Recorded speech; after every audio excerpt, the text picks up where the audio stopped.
All right, hooking up the wires to the receiver on some of these cars seems to be a little bit different. I'm only familiar with a couple of them, so don't quote me on all of this stuff. This is just how my stuff was hooked up when I first got it, and this is how I keep running it. So this is a big rock. This is very similar to the version of the granite and the first version of the vortex, probably the Typhoon, things like that.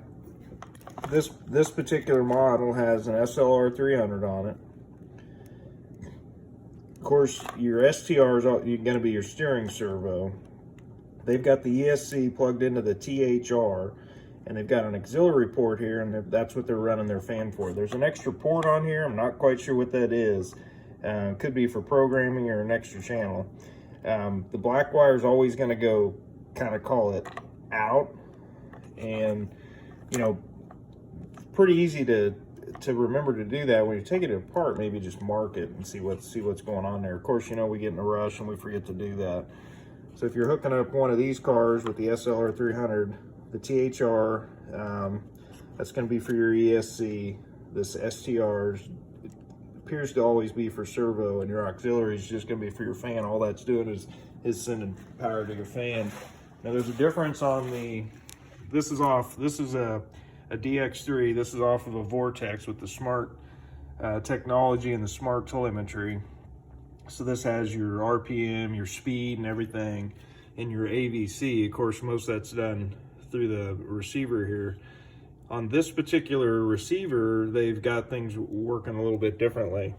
They've got the ESC plugged into the battery program, and the STR, of course, is going to be your servo, and they've run the fan into the THR, just supplying power to it. They've got these auxiliary channels. If you have the Bluetooth app, you know, inside of this smart DX3 controller, you can change these channels and what they do, and you can use the AB switch on it, this switch right here, and you can, you know, run lights or whatever you're going to do with it. So if you're hooking these up, you know, just make sure that black wire, you can see on this receiver, they've got it marked pretty good. Negative, black, power, and then the power wire. Pretty simple once you look at the readout on these things.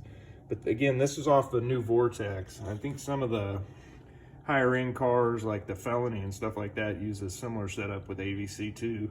Not 100% sure on that. So if you're hooking these up, just when you tear it apart, just kind of check to see what's going on here. Make sure you got black going out, and make sure you've got the steering servo into the STR. Again, this is a big rock. They've got the ESC into the THR, and the auxiliary is just a fan.